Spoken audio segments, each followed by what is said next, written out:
Bonjour à tous. Bonjour à tous. Eh bien, donc nous sommes aujourd'hui le 23. 23 décembre et nous avons voulu vous faire, Marine et moi-même, un petit audio pour les énergies là de Noël, mais qui vont se poursuivre jusque début janvier, qu'il nous paraissait très intéressant de vous expliciter de manière un peu plus détaillée que l'a fait Marine sur la nouvelle lune. Sachant que cette période est une période de transition majeure et qu'avec chacune nos clés astrologiques et énergétiques, nos perceptions, mais aussi nos polarités, on voulait vous transmettre les outils qui nous paraissaient importants à utiliser pour passer au mieux cette période qui va être forte. Voilà, il y a une forme en effet, de renaissance dans certaines de nos structures. On en reparlera tout à l'heure, mais donc une forme de mort pour mieux renaître. On a attiré mon attention quand je préparais la nouvelle lune sur les énergies de Pluton. Et Pluton, c'est justement la planète de la renaissance. Donc il y a quelque chose de cet ordre-là, n'est-ce pas ? Alors, tout à fait. Alors, moi, ce que j'ai beaucoup aimé dans l'audio que tu as fait, tu as parlé de révolution silencieuse, ce qui m'a parlé. Mais que cette révolution, en fait, pour moi, elle fait miroir à une phase qui s'est passée il y a 3 ans. Où, en fait, avant, donc, il y a 3 ans, c'est vraiment avant le premier confinement, où il y a eu une période énergétique intense.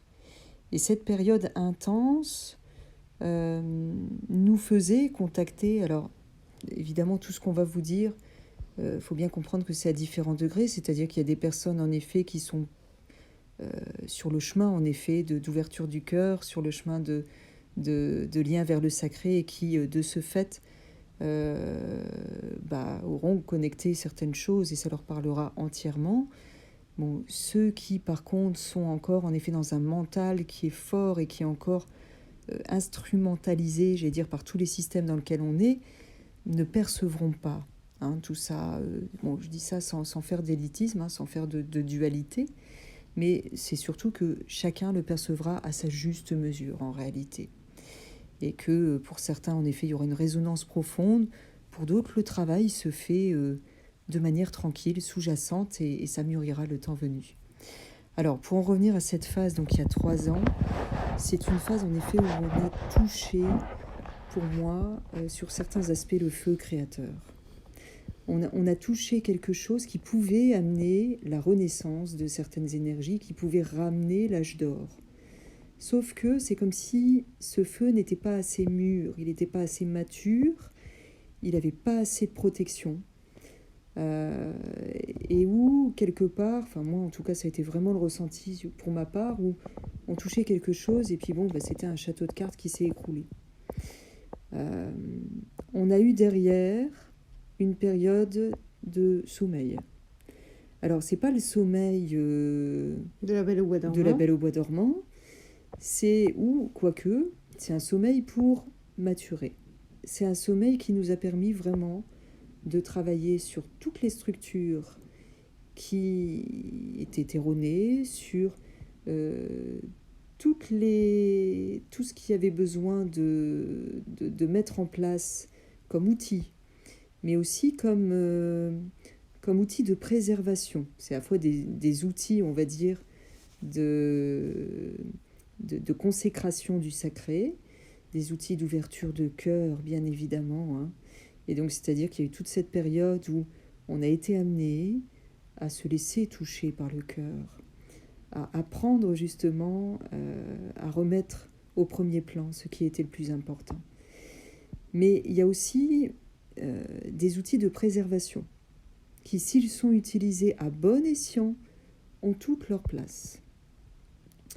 Et à partir de ce moment-là, quand quelque part notre temple est nettoyé, qu'il est bien préservé, je dis préservé, pas protégé, le but n'est pas tout barricader, ça c'est les déviances qu'on peut avoir actuellement. Quand au centre de notre temple, on est au clair sur ce qu'il y a à mettre au niveau du sacré. Lorsqu'on a appris, et surtout, à se faire toucher par le cœur, à comprendre qu'en réalité, l'essence même de ce que nous vivons, c'est l'amour. Et à travers l'amour, c'est l'amour fraternel, c'est aussi l'amour amoureux. C'est aussi toute cette passion positive, pas démesurée, positive, qui amène quelque part le vrai sens de la vie et de ce qu'on est amené à vivre sur Terre. Eh bien, une fois que tout ça est mis en place, on sent là que ce feu créateur est amené à réémerger. Et que là, voilà, dans le mois qui va suivre, tout se met en place pour qu'il puisse réémerger et qu'on ait accès à ce feu dérobé par Prométhée, et qui pourra cette fois-ci être utilisé à bon escient. Voilà. Alors, qu'est-ce qui se passe c'est très très actuel dans le ciel, et je pense qu'on va enchaîner là-dessus, c'est-à-dire que la planète Jupiter, dans la mythologie, c'est Zeus.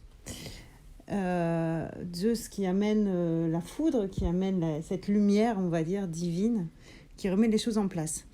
Elle sort de l'énergie des poissons. L'énergie des poissons, on est dans la fusion du tout, où Jupiter était un peu plus noyé dans l'eau, et Jupiter arrive en bélier. Le bélier, c'est le feu, c'est l'énergie du feu créateur. C'est le premier signe qui impulse les choses, donc on est dans ce feu divin créateur. Et alors Jupiter en bélier, ça va amener quelque chose de tonitruant, dans le sens où ça représente Zeus qui amène son éclair, l'éclair de Zeus, qui vient quelque part faire une forme de nettoyage par le feu. Alors, tout à fait, pour rebondir là-dessus, alors moi, c'est ce que je percevais énergétiquement. Autant, il y a un peu plus d'un an maintenant, je percevais qu'il était nécessaire, alors là, je vais vraiment parler d'un point de vue énergétique, de nettoyer plutôt ce qui se passait au niveau parasitage, au niveau du thymus, donc ça allait plutôt chercher notre zone de cœur, quelque part qui était parasitée et qui avait besoin de sortir de ces parasites pour qu'on puisse accéder vraiment à cet amour véritable. Aujourd'hui, l'outil que nous pouvons utiliser, et qui est en effet dans les astres, c'est cet éclair de Zeus, qui va permettre de nettoyer tout ce qui se passe autour de notre région sacrée, pour aller retrouver leurs origines. Quand je parle de nettoyer le sacré, c'est au-delà même de mettre en effet en dehors ce qui n'a pas de raison d'être dans notre temple. C'est de retrouver l'essence de notre énergie originelle, l'essence du sacré. Et donc permettre à cet éclair de Zeus de remettre les choses en ordre et de faire revenir justement l'essence de ces connaissances originelles. Oui. Physiquement, ça fait résonance en effet à ce qu'on appelle la région du chakra sacré, qui est notre ventre, et où justement on localise quelque part notre feu, notre impulsion de feu, contrairement au cœur où on est dans l'amour et dans l'accueil, etc. C'est ça qui résonnait. Qu'est-ce qui se passe aussi, c'est pour revenir à ce qu'on disait au début, c'est cette notion de révolution silencieuse que j'avais abordée la dernière fois. C'est-à-dire qu'on est dans une évolution sociétale, ça on le voit en effet depuis le début des confinements. On parle d'un carré, d'une tension entre Saturne et Uranus depuis longtemps, là, qui va toucher à sa fin. Mais de quoi ça parlait ? Ça parlait de la mise... Alors, j'ai le mot mise à mort dans la tête, j'ai essayé d'en trouver un autre, mais bon. Mise à mort des anciennes structures pour en accueillir de nouvelles. Et c'est un petit peu comme si, actuellement, là, cette fin d'année 2022, on est dans le point d'orgue, le point final de cette problématique. On avance à grands pas vers cette nouvelle société qui se passe de manière inexorable, c'est-à-dire qui avance, quoi qu'il se passe, au-delà des bruits sociaux, des agitations, des cogitations du mental, de tout ce qui peut se passer. Ça se met en place et ça nous met face ça nous met face à des formes d'incertitude, des angoisses, des peurs, puisque il y a d'anciennes structures de nos schémas de fonctionnement qu'on est amené à lâcher pour avancer vers quelque chose de plus juste, de plus aligné avec nous-mêmes. Donc effectivement, ça fait ressortir des peurs, ça fait renforce quelquefois un mental égo qui veut garder le contrôle, qui a peur de disparaître. Mais enfin, celui-là, on le sait, hein, il a toujours peur de disparaître, alors qu'en fait, il est amené à s'effacer pour renaître d'une manière différente. Et que nous, notre être essentiel reste là et au contraire se magnifie. Mais plus que se magnifie, c'est qu'il apparaît. On est amené à apparaître pour qui on est profondément. Et c'est pour cela que c'est un passage parfois un petit peu difficile à gérer. Voilà, dans le terme d'accueil de ces nouvelles structures. Et pour parler de cette société du Verseau, cette ère du Verseau dans laquelle on avance, d'ailleurs le Verseau, sa seconde planète, c'est Saturne, qui est également la planète du Capricorne. Donc derrière l'aspect ouverture vers la nouveauté, l'ouverture de conscience, l'ouverture des cœurs, la fraternité, il y a cette notion de structure qui est super importante. Parce que pour aller vers la liberté qu'on recherche tous, la liberté de chacun, mais en fraternité, il est nécessaire d'accueillir des structures, certaines structures qui vont, loin de nous figer ou de nous enfermer, vont nous poser des cadres, des socles, des bases qui vont nous permettre d'agir dans une liberté partagée. Alors, au niveau de ces structures, bon, là-dessus, je suis complètement d'accord. Ce que je voyais par rapport à ces structures, et certains le disent en effet dans ce qui se passe au niveau astrologie, c'est l'intelligence aussi au service du cœur. Et quand je dis l'intelligence, c'est quelque chose d'assez analytique en réalité, mais qui va donner... alors moi je dis quelquefois c'est les tuteurs hein, qu'on donne quelque part pour qu'on grandisse et ensuite qu'on enlève à un moment donné puisqu'ils ne sont plus nécessaires, on les a intégrés en nous. Mais ces structures, on en a tous besoin. Et ces structures, pour amener ce qu'il y a de plus sacré à travers nous et à travers l'humanité, elles doivent être solides. Et quelque part, c'est comme si, là, cette fin d'année nous amène vraiment à recontacter ces structures profondes qui nous a peut-être manqué pour pouvoir avoir cette solidité de faire rejaillir ce sacré vraiment dans l'aspect les plus purs. À travers ça, alors les nouvelles structures, et c'est là-dessus que nos polarités quelquefois un petit peu divergent, il y a beaucoup de structures là qu'on voit par rapport au sacré, il y a aussi des choses qui sont amenées au niveau du cœur.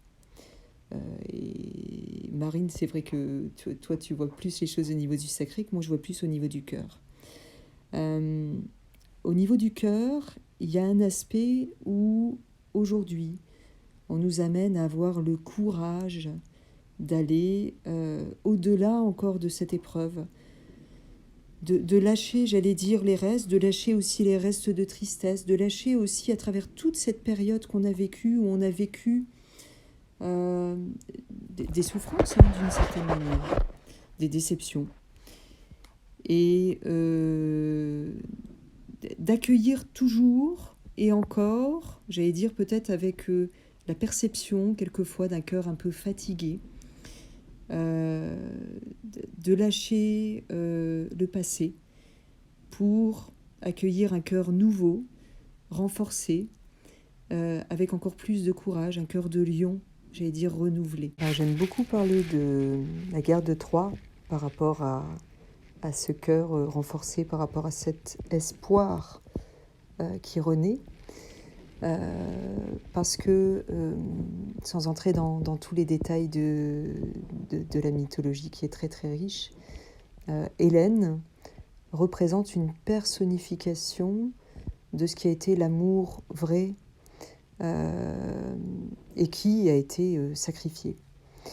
Et si on reprend la guerre de Troie, au niveau des protagonistes divins, hein, qu'on peut revoir au niveau de l'astrologie, Eh bien, du côté troyen, il y avait donc Aphrodite, qui est la beauté et qui avait donné en effet à Paris l'amour à travers Hélène.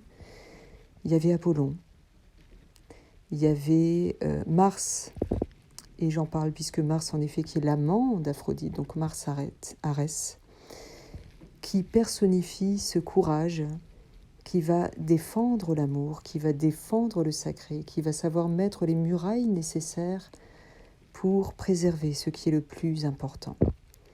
Et puis de l'autre côté, il y avait Athéna, il y avait Héra, principalement, et d'autres dieux qui se sont mêlés à certains moments. Il y en a un qui n'a pas pris parti, c'est Zeus, Jupiter. Et là, je dirais que nous avons cette particularité où c'est comme si Zeus, Jupiter, prend parti et nous donne maintenant cet éclair pour ne plus tomber justement dans le sacrifice passé et de redonner un nouvel espoir.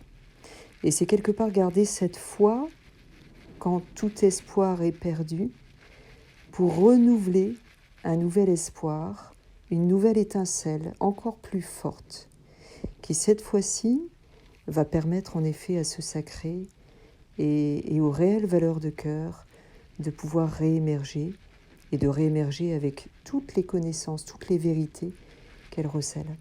Alors j'ai pris l'exemple de la guerre de Troie, mais on vient d'aller voir tout récemment Avatar 2.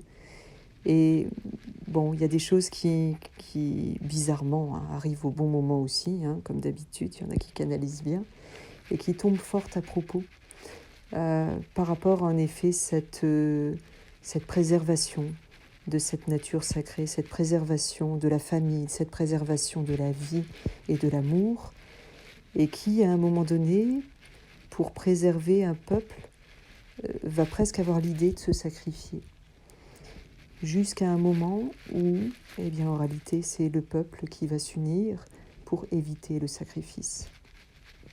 Et donc, ce que disait Marine avec cette ère du Verseau, c'est peut-être aussi justement retrouver, en touchant les cœurs, la solidarité qui va permettre, tous ensemble, d'avoir cette solidarité à préserver et à mettre les défenses afin de faire réémerger le sacré dans ses origines.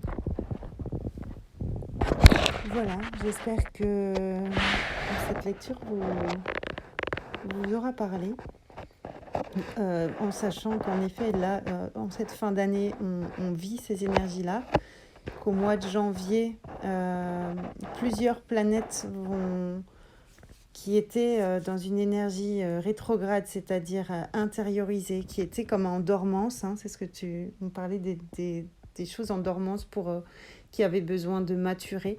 Là, ces énergies vont redevenir directes, donc c'est comme s'il va y avoir un réveil.